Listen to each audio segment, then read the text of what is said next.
कहावत तुम लोगों ने बड़े बुजुर्ग के मुंह जरूर सुनी होगी कि भाई चमत्कार इस दुनिया में उसी के साथ होता है जो चमत्कार पर बिलीव करता है।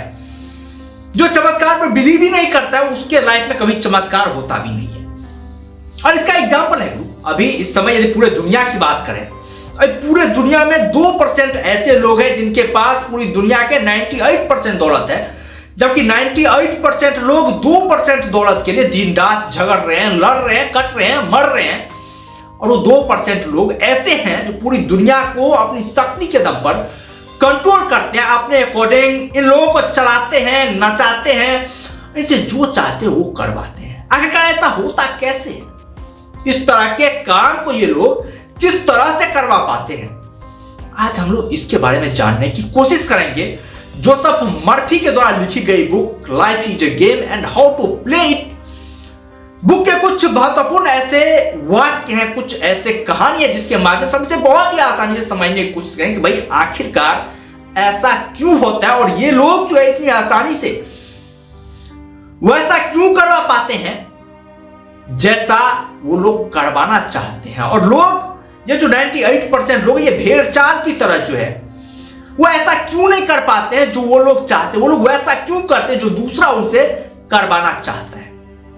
कमाल की किताब है ये। किताब मैं रेकमेंड करूंगा आप लोगों को कि भाई आप लोगों को भी पढ़ना चाहिए। लाइफ चेंजिंग बुक है, बहुत ही कमाल की बुक है। तो इस बुक में जिन्होंने बातें बताई है वो ये बताई है कि भाई इंसान की जो दिमाग है ना, वो अपने आसपास के परिवेश, आसपास के माहौल, इस पर बहुत ज्यादा डिपेंड करती है कि उसके आसपास क्या घटित हो रहा है। उसके आसपास जो चीजें घटित होती है उस चीजों को यह दिमाग बहुत ही आसानी से ऑब्जर्व करता है, उसी की तरह भागने की कोशिश करता है। पहले एक जमाना हुआ करता था जहां पर बहुत सारी जो हमारे आबादी थी वो शहरों से ज्यादा गांवों में हुआ करती थी। गांव में बहुत ज्यादा लोग हुआ करते थे, वहां पर इस तरह के नौकरी पेशे कोई टेंशन नहीं हुआ करती थी। लोग आराम से जो है वहां पर सुकून का जीवन जीते थे और वहां पर नौकरी की ऐसी वैल्यू थी ना, भाई सोचता था उस टाइम पे लोग कि भाई कितने पैसे मिले, लोग नौकरी करने के लिए नहीं जाते थे। उस समय बड़े बड़े सरकारी पोस्ट जो थे, गवर्नमेंट के पोस्ट, वो लोगों के बुलाने के बावजूद भी खाली रह जाते थे। जबकि आज आप देख सकते हैं भाई नौकरी क्या हालत हो रखी है। लोग लड़ रहे हैं, झगड़ रहे हैं, जूझ रहे हैं कि भैया हमें नौकरी चाहिए। और गवर्नमेंट जॉब तो भाई आज के समय में ऐसा हो गया है, मतलब एक एक सीट के लिए लाखों लोग जो है उस पर कूद रहे हैं, मर रहे हैं कि भाई गवर्नमेंट जॉब हो जाए। गवर्नमेंट जॉब का मिलना मतलब भगवान के मिलने के समान माना जा रहा है। तो इसी का फायदा बड़े बड़े फैक्ट्री, बड़े बड़े संस्थानों, बहुत अमीर जो लोग हुआ करते थे उन लोगों ने सोचा कि भाई लोगों की इसी भेड़ चाल वाली जो माइंडसेट है इसका फायदा उठाया जाए। तो बड़े बड़े फैक्ट्री के जो मालिक हुआ करते थे उस समय लोगों को लाने के लिए उनके पास ज्यादा साधन नहीं होता, वो होते थे, लोग आते भी नहीं थे फैक्ट्री में काम करने के लिए। उन्होंने एक ट्रेनिंग व्यवस्था शुरू की जिसके तहत लोगों को काम करने के लिए तैयार किया जाता था और लोगों को काम करने के बाद जो है वो फैक्ट्री में नौकरी दी जाती थी। तो ये धीरे धीरे शुरू हुआ यूरोप के देशों में। लोगों के दिमाग पर सिक्के जमाना शुरू, उनके काम करने की ट्रेनिंग शुरू की गई, लेकिन उससे काम नहीं बनी। लोग फिर भी काम छोड़कर चले जाते थे। तो इन लोगों ने सोचा कि भाई उस समय इंसान के दिमाग को कंट्रोल किया जाना उचित रहेगा जब लोगों के सोचने समझने की शक्ति नहीं होती है। यानी बचपन से ही इस तरह के आदतें लगाई जाए, उनके दिमाग में नौकरी के माइंडसेट को फिट किया जाए, तो ऐसा होगा कि ये लोग जब कॉलेज खत्म करेंगे या फिर इनकी शिक्षा जब पूरी होगी तो फिर ये लोग नौकरी की तरफ आकर्षित होंगे। तो वैसा ही किया गया, स्कूली व्यवस्था शुरू की गई और उसमें नौकरी को लेकर इस तरह का आकर्षण दिया गया कि भाई कॉलेज खत्म होते ही, शिक्षा समाप्त होते ही इन लोगों ने नौकरी ढूंढना शुरू किया और धीरे धीरे यह व्यवस्था पूरे दुनिया में फैल गया, जिसे हम लोग स्कूली शिक्षा कहते हैं। तो यहीं से स्कूल की जो शुरुआत है वो इसी के क्रम से शुरू हुई और यही स्कूली व्यवस्था जो है आज हर जगह जो है वो कायम है। और इसी स्कूली व्यवस्था ने लोगों के माइंडसेट पर इतना गहरा प्रभाव जो है डाला है कि लोग स्कूल खत्म होते ही नौकरी की तलाश में जुट जाते हैं और उसी को ये लोग जो है बहुत बड़ा तवज्जो देते हैं। जबकि तुम सभी लोगों ने देखा होगा कि जो लोग बड़े बड़े कारनामे किए हैं, बड़े बड़े अमीर लोग हैं, वो लोग कभी कॉलेज नहीं किए। ज्यादातर लोग आपको कॉलेज ड्रॉप आउट मिल जाएंगे या फिर वो लोग मिल जाएंगे जिनके पास ज्यादा शिक्षा नहीं थी। इन लोगों की एक ही काबिलियत थी, ये लोग दूसरे से काम करवाना जानते थे, चाहे वो स्टीव जॉब्स हो, बिल गेट्स हो, मार्क जुकरबर्ग हो, हर एक लोगों की यही खासियत थी कि ये लोग जो थे वो दूसरे से काम निकलवाना जानते थे, दूसरे से काम करवाना जानते थे। और उसी की बात से इन लोगों ने दुनिया में जो है अपना राज कायम किया है। और आजकल भी बहुत सारे लोग, हालांकि आजकल तो इंटरनेट आ गया, आजकल तो बहुत सारे ऐसे खुले माध्यम हो गए जहां पर लोगों को सीखने के लिए बहुत कुछ है, लेकिन फिर भी जो शिक्षाएं दी जाती है, जब आप बचपन में आपके दिमाग में जो डर इंस्टॉल किया जाता है, जो हर एक परिस्थितियों से डरने की जो भावनाएं होती है वो आपके दिल में एक भरा जाता है, वही आगे चल करके बहुत बड़ा विनाशकारी रूप धारण कर लेता है। और आपका दिमाग ऐसा बिहेव करने लगता है कि भाई नौकरी के अलावा और कुछ है ही नहीं इस दुनिया में। ऐसा आपका दिमाग सोचने को मजबूर हो जाती है। जब ऐसा आपका दिमाग सोचती है, इसी का फायदा ये लोग उठाते हैं और लोगों की जिंदगी के साथ बहुत बड़ा खिलवाड़ करते हैं। और गवर्नमेंट भी जो है इन लोगों का भरपूर साथ दे रही है। और सबसे खास बात तो यह है कि गवर्नमेंट भी जो है वो बड़े बड़े जो कारखाने के मालिक होते हैं, बड़े बड़े पैसे वाले लोग होते हैं, उनके सिद्धांतों को फॉलो कर रही है।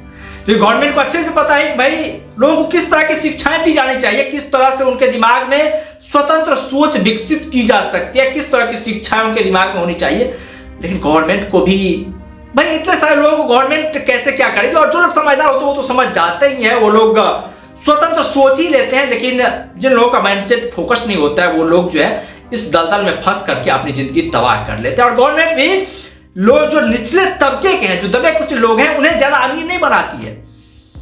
गवर्नमेंट उन लोगों को उस स्थिति में खड़ा कर देती है जहां से ये लोग मिडिल क्लास फैमिली के लोग बन जाते हैं। और मिडिल क्लास फैमिली के लोग ही जो है इस समय बहुत ज्यादा पिसते हैं, क्योंकि मिडिल क्लास फैमिली के जो लोग होते हैं ये लोग लोन लेंगे, होम लोन लेंगे, कार लोन लेंगे। इस तरह की ट्रेडिंग फिक्स कर दी गई है कि भाई ये लोग बड़े बड़े लोन लेंगे, बड़े बड़े ऐसे कारनामे करेंगे जो कि ऐश मौज के लिए होते हैं। और उसके चक्कर में अपनी जिंदगी को गुलाम बना बैठते हैं, उसके चक्कर में अपनी जिंदगी के साथ बहुत बड़ा दांव खेल बैठते हैं और जिंदगी को समाप्त कर लेते हैं उसी में, जिससे बड़े बड़े कंपनियों का फायदा होता है, गवर्नमेंट को फायदा होता है, उसकी इकोनॉमी बढ़ती है, बाद बाकी लोगों की जो जिंदगी है वो जिंदगी खस्ती है। और लोगों को अनुमान ही नहीं कि भाई ये लाइफ जो है वो क्या होता है। और इसको लेकर के वो लोग सीरियस नहीं है। शायद पैसे उनके लिए ज्यादा इंपॉर्टेंट हो जाता है, या फिर ऐश मौज करना ज्यादा इंपॉर्टेंट हो जाता है, जिसको लेकर के ये लोग अपने लाइफ से इतना बड़ा खिलवाड़ कर बैठते हैं। और इस तरह के जो एक जाल सा बुना गया है उसके इर्द गिर्द, उस जाल को देख नहीं पाते, उस जाल को समझ नहीं पाते। क्योंकि इस तरह के जाल को समझने के लिए आपके पास बहुत ज्यादा जो है उच्च स्तर की बुद्धि होनी चाहिए, आपके पास किताबी नॉलेज होनी चाहिए। लेकिन आजकल के भाग दौड़ भरे लाइफ में भाई किसके पास टाइम है वो किताब पढ़े, किसके पास ऐसा समय है वो किताब से इस तरह की बातों को समझे, इस तरह की बातों का आकलन करे। ऐसा किसी के पास उतना ज्यादा समय नहीं है, उतने ज्यादा वक्त नहीं है, क्योंकि भाग दौड़ बड़ी जिंदगी रह गई है भाई। 10,000 कमाने के चक्कर में लोग 10 लाख के जो कमाने के आइडियाज होते हैं उस आइडियाज को मिस कर देते हैं और 10,000 कमाते कमाते दम तोड़ देते हैं, जिंदगी से सिकवा हो जाते हैं। क्योंकि इस तरह की माइंडसेट फिट की गई, हमारे आस पड़ोस के जो माहौल है उस तरह के माहौल कर दिए गए हैं। और अब तो इस कदर जो है वो या विचित्र सोच लोगों में फैल गई है कि लोग एक दूसरे के साथ संबंध भी नहीं रख रहे हैं, एक दूसरे के साथ मतलब भी नहीं रख रहे हैं। एक दूसरे के साथ जो पहले के टाइम में होता था वो जो है, और माहौल भी ऐसा बनाया गया है कि लोग दूसरे के फैक्ट्री में जाकर के पोछा लगाने का काम करेंगे, क्योंकि लोग उन्हें बाहर में देख नहीं रहे हैं। तो वो अपने आप को बहुत बड़ा जो है, जब वो निकलते हैं तो बहुत बड़ा काबिल लोग मानते हैं, बहुत शॉर्ट पैंट पहन करके निकलते हैं। जबकि अपने कामों में लोगों को बहुत ज्यादा शर्म आती है, अपने पकौड़े की दुकान खोलने में या फिर अपना काम करने में ऐसा लगता है कि यदि वो उस तरह का काम करेंगे तो लोग उन्हें निम्न कोटि के समझेंगे, उन्हें ज्यादा तवज्जो नहीं देंगे, ज्यादा इज्जत नहीं देंगे। इस तरह के लोग सोचते हैं और इस तरह के माइंड से फिट की गई है। भाई ये वैसे नहीं होगा, इसके पीछे जो है बहुत बड़े बड़े कारनामे किए गए, बहुत बड़े जाल बुने गए हैं, जिसके बारे में शायद बहुत कम लोगों को पता है और बहुत कम लोग जो है इस जाल को जानते हैं। और उसमें से भी लाखों में बिरले ऐसे लोग होते हैं, लाखों में 1-2% ऐसे लोग होते हैं जो इस जाल को फांद करके निकल पाते हैं। बाद बाकी जो लोग होते हैं 100 में से 99 लोग इस जाल में फंस करके जो है अपनी जिंदगी खो बैठते हैं। खैर, आप लोगों के पास उतना ज्यादा वक्त नहीं है, आप लोग किताब से उतना ज्यादा किताब नहीं पढ़ पाते हैं, भाग दौड़ भरी लाइफ में उतने ज्यादा नॉलेज नहीं गेन कर पाते हैं। तो मैंने सोचा कि हमारे इस चैनल पर जो है मैं किताबों की समरी जो है उसके जो निचोड़ करके जो नॉलेज होता है वो नॉलेज आप लोगों के साथ शेयर करना चाहूंगा। और आप लोग जो है उस नॉलेज से बहुत कुछ सीख सकते हैं, बहुत कुछ जो है आप लोग समझ सकते हैं। और इस तरह के जो जाल हैं, जो आपके आगे आपकी जिंदगी में लाइफ में बुने हुए जाल हैं, उस जाल को आप लोग भी जो है वो देख सकते हैं और इस अदृश्य जाल को फांद भी सकते हैं। यदि आप लोग इसी तरह की कहानी सुनना चाहते हैं तो आप लोग चैनल को जरूर सब्सक्राइब करें। इसी तरह की ज्ञानवर्धक बातें आप लोग जानना चाहते हैं तो, और यदि आपको यह वीडियो अच्छा लगे तो आप अपने दोस्तों के साथ, आप अपने फैमिली के मेंबर के साथ इस वीडियो को जरूर शेयर करें, ताकि वो लोग भी इस तरह के जो अदृश्य जाल उनके आगे पीछे बुने हुए हैं, अदृश्य शक्तियां उनके आगे पीछे काम कर रही है, उस अदृश्य शक्तियों को लोग पहचान सके और अपनी लाइफ में जो है वो इन लोगों के जाल को काट करके आगे निकल पाए। खैर, आज के लिए बस इतना ही। हम लोग फिर मिलते हैं किसी नए वीडियो के साथ, किसी दमदार कंटेंट के साथ, किसी बेहतरीन कंटेंट के साथ। तब तक के लिए धन्यवाद।